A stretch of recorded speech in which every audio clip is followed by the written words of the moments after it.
He was doing it alone in the dark, behind closed doors. And I knew I had a choice. Walk away or cross a line that can never be uncrossed. The house was quiet. Too quiet. You know that kind of stillness that makes your skin crawl a little? It was like the walls were holding their breath. So was I. I stood there barefoot in the hallway staring at his door. The light underneath was soft flickering and all I could hear was the clock ticking and my own heartbeat. I didn't go looking for trouble. I swear I didn't. But when you're lonely enough, silence starts to sound like an invitation. He'd been locking himself in that room night after night.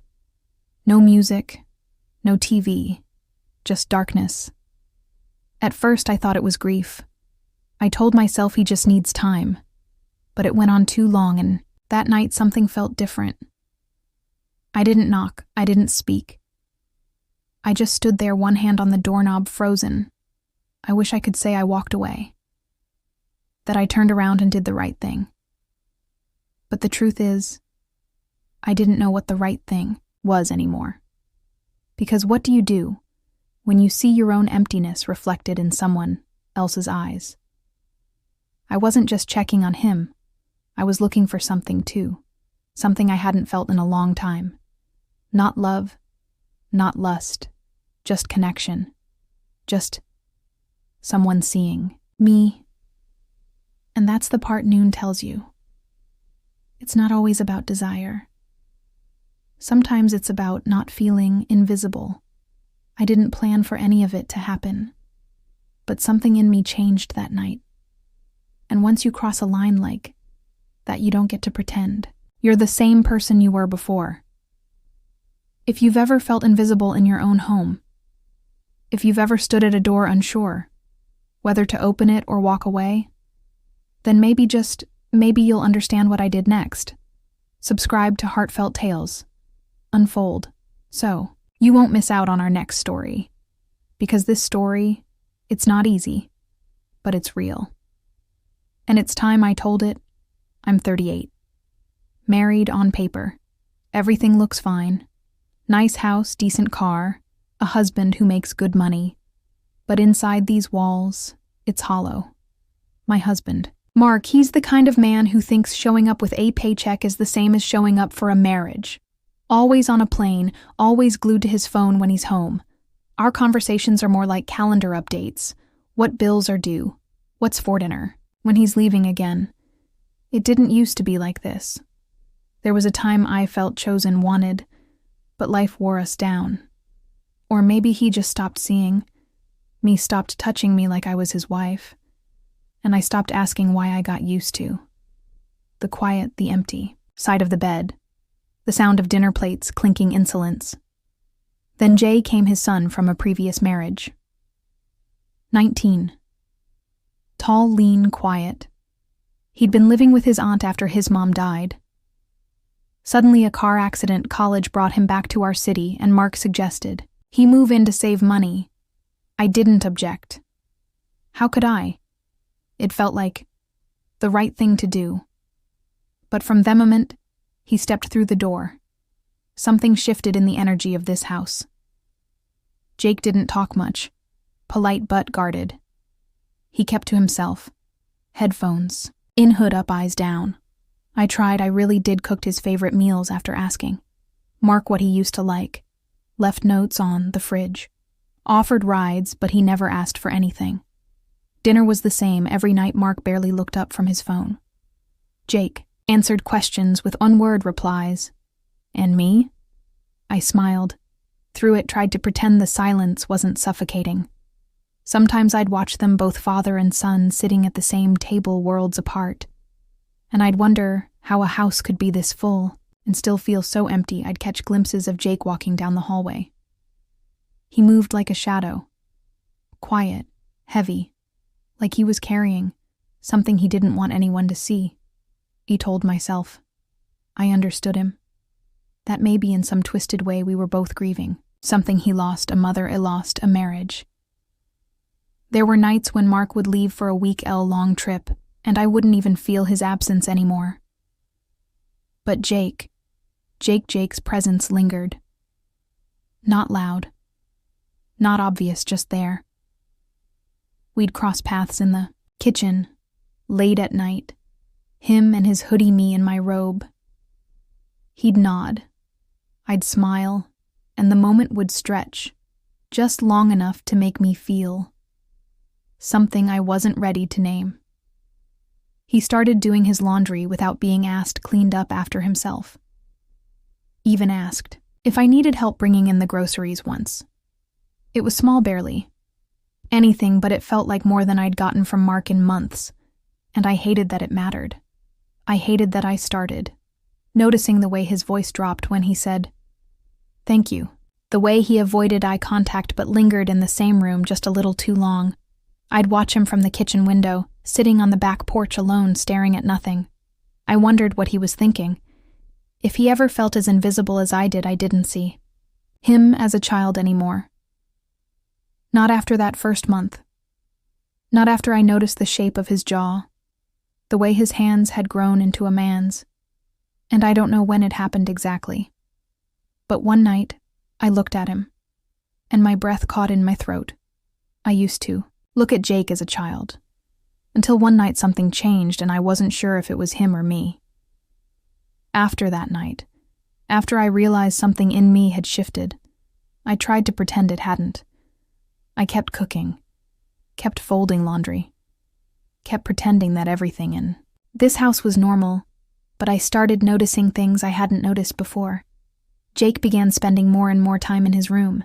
He'd skip dinner, lock the door. Sometimes I'd hear faint sounds from behind it, muted voices, the soft flicker of video, the low thump of bass, but mostly silence. At first I let it be. He was 19. He had a lot to deal with. Grief comes in waves, and maybe it's just crashed harder at night. But something about his retreat felt different.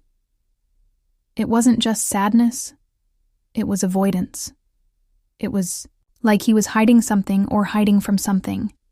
One night I passed by his door on my way to bed. The light was on barely. Just a soft glow slipping out beneath the door. I paused. Not for long. Just a second too long. And then I heard it. Not voices. Not music, but our rhythm. Quick, repetitive. I froze. There was no mistaking it. I didn't mean to intrude, I didn't. But I knocked before I could stop myself. Just a quick, gentle tap. A reflex more than anything. Inside a scuffle, fast, panicked. Then the unmistakable snap of a laptop lid slamming shut. A pause. Then his voice. Yeah. I swallowed hard. My mouth was dry. My heart faster than it should have been. Just checking if you wanted anything before bed. A beat. No, I'm good. His voice was steady, but I heard it. That edge of embarrassment of being caught. I didn't open the door. Didn't say another word, just nodded to myself like he could see me and walked away. But that image him, and there alone, doing that. It stayed with me. It should have faded. It should have embarrassed me or made me feel motherly concern. But instead it unsettled me, not because of what he was doing. That part was normal, expected. He's 19, a boy with hormones and a closed door. But it wasn't the content that bothered me. It was the way he looked at me afterward. At breakfast the next morning, he didn't avoid me. He looked right at me, just for a second, not in fear, not in guilt, but in something else, something harder to name. Like he wanted me to understand something unspoken. And I did, or maybe I wanted to because I'd felt it too. That pause, that current, that weight in the silence between us. It was no longer just grief or loneliness sitting between me and Jake. It was something else, something dangerous, something real. I wish I could say that morning passed. Like any other that I brushed off the moment at his door and went on with my day. But the truth is, something had already shifted in me. And once that shift begins, it's hard to stop the landslide. I sat across from Jake at breakfast, him with his cereal, Me with my coffee, and I couldn't stop thinking about it. Not the act, but the look, that steady, fleeting eye contact, that quiet, unspoken tension I hadn't been touched in months. Not kissed, not held, not even grazed by accident.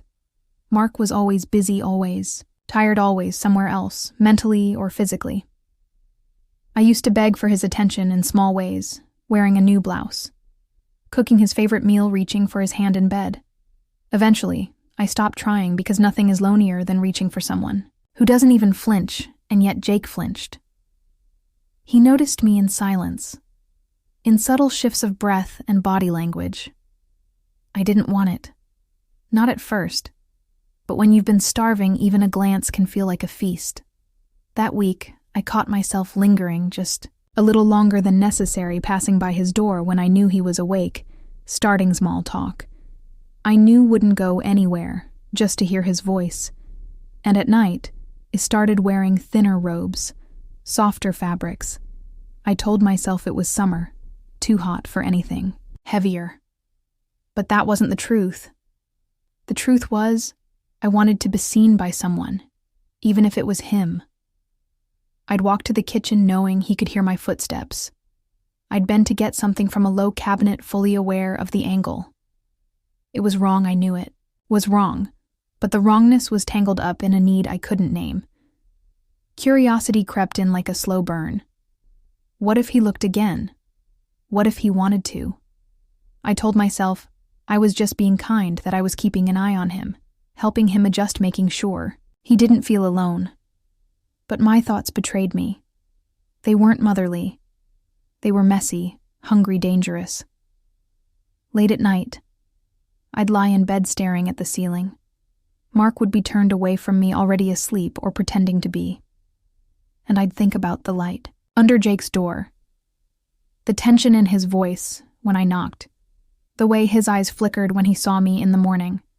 I hated myself for it, but I also didn't. I kept flashing back to younger versions of myself. 17, 22, 25. Always looking for validation from men who offered attention like it was currency. I thought I'd grown past that. That marriage would fix it, anchor me in something secure. But I was still that girl in so many ways. Still chasing something I couldn't hold. And Jake, he didn't ask for any of this. He didn't do anything, but he made me feel like I existed, and that was all it took to keep the thoughts alive. I kept telling myself I was just being kind. But late at night, when I replayed that moment in my head, the knock, the pause, the look, I knew it was something else. It started with the smallest things. His glances got longer. He stopped looking away so quickly. At first it was in passing when I walked into the room or when I handed him a plate, but then it became something else. One morning, I caught him watching me as I poured my coffee. Not casually, not accidentally watching like he was, memorizing the way I moved. And I didn't stop him. I couldn't. That attention, so soft, so quiet, felt louder than anything I'd heard in years, I told myself. I was imagining it. But then came the touches. He brushed past me in the hallway, light, intentional. His hand grazed my waist once when we both reached for the same dish. It lingered just a second too long. Neither of us spoke about it, but we didn't need to. The silence between us had grown heavy-loaded. One evening, Mark had left again for another conference. Jake and I were home alone. I offered to put on a movie. It felt harmless enough. A blanket on the couch, 2 bowls of popcorn. A comedy we both half-watched. Somewhere in the middle, Jake shifted closer. He rested his head on my lap, like it was the most natural thing in the world. Like it had always been that way. My heart nearly stopped. My hands froze. But then I looked down and saw the way. His eyes closed, the way his breathing slowed, and I couldn't help myself. My fingers moved through his hair, gently, tentatively, then down to his shoulder. His chest, just barely, just enough. He didn't move, didn't speak. just lay there, letting me trace the line between what was innocent and what wasn't. And when I realized where my hand was, how far it had wandered, I jerked it back. Shame flushed through me like fire. But when Jake sat up and looked at me, there was no judgment in his eyes. No fear, no anger. Just that same quiet, understanding, that same unspoken. "I see you," I had felt from him before. I told myself it couldn't happen again, that I had to put distance between us. But the house was so quiet, and I was so tired of pretending. I wasn't starving. The next morning, I walked into the kitchen, still in my robe still. Shaking off the night before, Jake was already there, shirtless, leaning against the counter, pouring cereal like it was any other day. He didn't cover up, didn't flinch. His eyes met mine, and for a second neither of us moved. He said, "Good morning," like he wasn't half naked, like my heart wasn't pounding, like my hands hadn't been on him the night before I turned away. But I felt his gaze on my back, and it stayed there. The tension between us grew unbearable after that. Every interaction was charged. When we passed in the hallway, when we sat at the same table, even when we didn't speak, something hung between us like a thread pulled too tight. I'd catch him watching me from the corner of his eye. And sometimes I watched him too. It wasn't a game. It wasn't playful. It was raw, real, like we both knew we were teetering on a line. We couldn't unwalk. I should have put a stop to it. I should have drawn a line, slammed a door, screamed anything. But I didn't, because for the first time in years I didn't feel invisible. And that kind of feeling, it's addicting. Then one evening the power went out. The whole house went dark. No hum from the fridge, no glow from the hallway lights, just shadows and silence. I lit a candle, walked into the living room, barefoot, holding my breath. Jake was already there, sitting on the couch, waiting. He didn't say a word. And what happened in that darkness changed everything. The storm outside had rolled in quietly, the kind that doesn't roar, but creeps a soft rumble. In the distance, a flicker of lightning across the kitchen window, and then darkness. The power blinked out. All at once, the hum of appliances stopped. The house exhaled, and I stood in it, barefoot, holding a candle, barely breathing. I moved through the hallway like I was floating. Room by room I listened, not for danger but for him. I found him in the living room. Jake was kneeling by the coffee table, lighting a candle with a match from the drawer. His face glowed in the soft flicker. He looked older in the shadows, or maybe just more real. He turned, saw me, and for a long second we just stared. No words, no masks. I stepped closer. He didn't move. He just watched me, the candlelight dancing in his eyes. I sat across from him. Not too close, not far enough. And then he said it. "I hate this house when it's quiet." His voice was low. Careful, I nodded. "I do too." He lit another candle. Then another 3. Little flames glowing between us. He looked up again. "It's not just the quiet. It's the way it feels, like no one's here even when they are swallowed hard." "Yeah, I know that feeling." We sat in it. That truth. That emptiness. The rain started tapping against the windows, soft but steady. He leaned back, resting against the couch, his legs stretched out in front of him. "I think about her a lot," he said. "My mom." I looked at him and something in my chest tightened. "She loved you," I whispered. He nodded. "Yeah, but she wasn't happy." "Not really." His eyes met mine again. "Neither are you." I opened my mouth, but nothing came out because he was right, and somehow it hurt more to hear it from him than from anyone else. He looked down. You ever feel like people look right through you? I closed my eyes for a second. I feel like that every day. And then it happened. He reached across the space between us. His hand just resting on mine, warm, gentle. I didn't pull away. I should have, but I didn't. We both stared at that small point of contact, his thumb brushing slowly over my skin. I looked up, so did he. And there was something there. Grief, hunger, need. Our faces were closer than they should have been. And when our lips met, it wasn't fast. It wasn't rushed. It was slow, uncertain. It was a question neither of us knew how to ask out loud. I felt his breath against mine, his hesitation, his ache. We pulled apart for a second, stared, breathed. He whispered, "I don't want to be alone anymore," and I didn't stop him. If you've ever stood at the edge of right and wrong, you'll understand what came next. Subscribe to Heartfelt Tales. Unfold. There's more to uncover. The next morning was quiet, but not the kind of quiet that brings peace. It was thick, awkward, like the air itself didn't know what to do with us. I didn't hear Jake in the kitchen, didn't hear the usual creak of his door opening, no sound of the shower, no footsteps, just silence pressing in from all sides. I stayed in my room longer than usual, tried to busy myself, folding laundry that didn't need folding, making a bed already made. But my body remembered every detail. His breath, his voice. The weight of that moment we created, one we could never unmake.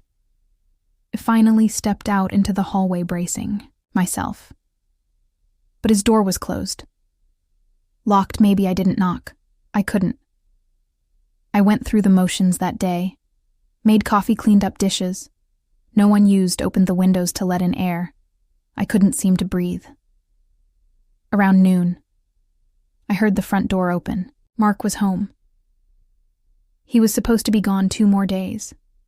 But there he was, setting his suitcase by the door, mumbling something about canceled meetings and a storm delay. I felt sick, not just from fear of being found out, but from the weight of the lie I was now living. Jake didn't come out of his room. Even when Mark called his name, tried to make conversation through the door, Jake stayed silent, cold, distant. Mark raised an eyebrow. "Is he all right?" I shrugged. Said something about college stress, the storm, needing space. I don't think Mark believed me, but he didn't press that night at dinner. It was just the 2 of us. Jake didn't come down. Mark didn't seem too bothered. He barely looked up from his phone, just shoveled food into his mouth like nothing had changed. But everything had. Everything. I couldn't eat. Every bite turned to ash in my mouth. My skin felt too tight. My heart too loud. I told myself to be normal. To breathe, to blink, to exist, but my body remembered in guilt. It doesn't always come in a scream. Sometimes it's a whisper, a slow, aching pulse that never lets up. Days passed. Jake stayed in his room. He avoided me. I avoided him. The few times we crossed paths, his eyes didn't meet mine. His shoulders were tense, jaw clenched, and the space that once buzzed with quiet possibility now throbbed with discomfort. I missed him, and I hated myself for that too. One night late, maybe past midnight, I passed by his door again. I heard it. Not the soft flicker of a screen, not movement, but crying low choked. I froze my hand, hovered over the doorknob, but I couldn't bring myself to turn it. Instead, I whispered barely loud enough to carry through the wood. "I'm sorry." I don't know if he heard me. Maybe. I hoped he didn't. But then just as I turned to walk away, his door flung open. His eyes were red, tear-streaked, angry. He looked at me like I had ripped something out of him, and he said just one sentence before slamming his door shut. "You said I wasn't alone. I couldn't sleep after that night. After Jake's words slammed into me, harder than the door he shut in my face, you said I wasn't alone. And maybe that's the part that hurt the most, because he meant it in my own way. I really meant it. But what I gave him wasn't comfort. It wasn't stability. It wasn't love. Not the kind that heals it. Was something broken, wrapped in warmth and confusion. And now, the silence between us felt permanent. I kept walking through the house like a ghost, cleaning already clean, counters folding clothes that weren't mine. Mark didn't notice the difference, never did. He thought we were fine. Some nights, I would lie awake next to him wondering if I should just tell him rip it off like a bandage. Let the truth pour out and destroy whatever was left between us. Other nights, I'd stare at the ceiling and imagine packing a bag, walking out the front door, disappearing. But neither happened. I was frozen, too afraid to speak, too ashamed to leave. What kind of woman am I to crave affection so deeply that I would steal it from someone already broken? That question haunted me. It echoed inside me louder than any storm ever could. I started having flashbacks. Not of Jake, not even of that night, but of myself. Younger, smaller, hiding behind doors, waiting for anyone to ask how I was doing. I remembered my father. Always gone, my mother always angry. I learned early that love came with conditions, and silence was safer than honesty. So I became good at pretendings, miling through pain, laughing when he wanted to scream. And somewhere along the way I started chasing the same kind of love. I was raised around distant, cold, full of holes.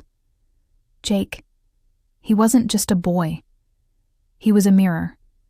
He reflected all the pieces of me I had spent years trying to bury, and maybe that's what made it so dangerous. Was it love? I don't know. Maybe it was just two wounds leaning on each, they're hoping the weight would feel like comfort. One afternoon while Mark was out, I sat down with a pen and paper. No distractions, no excuses. I wrote a letter. I wrote everything, every moment, every mistake, every feeling. I had no right to feel I cried while I wrote it. The kind of crying that leaves you hollow. And when I finished, I sealed it in an envelope. I placed it in the drawer beside our bed, and there it stayed, because I didn't have the courage to hand it to him, to destroy what little illusion we had left. But I couldn't throw it away either. It was the truest thing I had ever written, and I couldn't even say it out loud. This is the part of my story I'm still haunted by. The partone replay in my head when the house is quiet, when the lights are low, when Noon's asking questions and I'm left alone with the answers. I've never spoken out loud. I don't know if I should have stopped it or if I was ever strong enough to. Sometimes I wonder if strength would have looked like walking away, or finally being honest about how empty I felt inside. It's hard to say, because when love blurs its lines, when comfort and craving get tangled, it's almost impossible to tell the difference between being wanted and just being seen. Have you ever been in a moment like that, where right and wrong felt like shadows shifting in a room you couldn't escape? If you've ever been lonely enough to mistake attention for affection, if you've ever made a choice you couldn't undo, just because you needed to feel something, please share in the comments. Tell me what you would have done. What should I have done? Your words matter. Sometimes stories like this, stories buried in shame, need a place to breathe. And if you're still listening, here with me, don't forget to like, comment, and subscribe to Heartfelt Tales Unfold. Because the stories we carry deserve to be heard. Even the messy ones. Even the ones we're afraid to say out loud. Not every secret deserves to be buried, but some are too dangerous to speak aloud. What happened that night? What passed between Jake and me? It didn't end in fire or fury.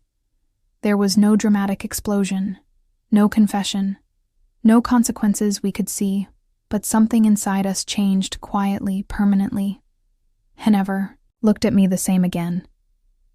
And too couldn't look at myself the same either. Love isn't always pure. It isn't always gentle. Sometimes it comes from wounds, not warmth. Sometimes it's born from the deepest corners of loneliness, the kind that fares when no one notices you're fading, and the loneliest hearts, they make the most reckless choices. Don't know if I'll ever tell Mark, or if Jake will ever forgive me, or if I'll ever forgive myself, but I know this. I carry it every day, not as a badge but as a bruise, a quiet reminder that the heart doesn't always know the difference between what heals and what hurts. Maybe forgiveness isn't something we seek from others, but something we spend a lifetime earning from ourselves.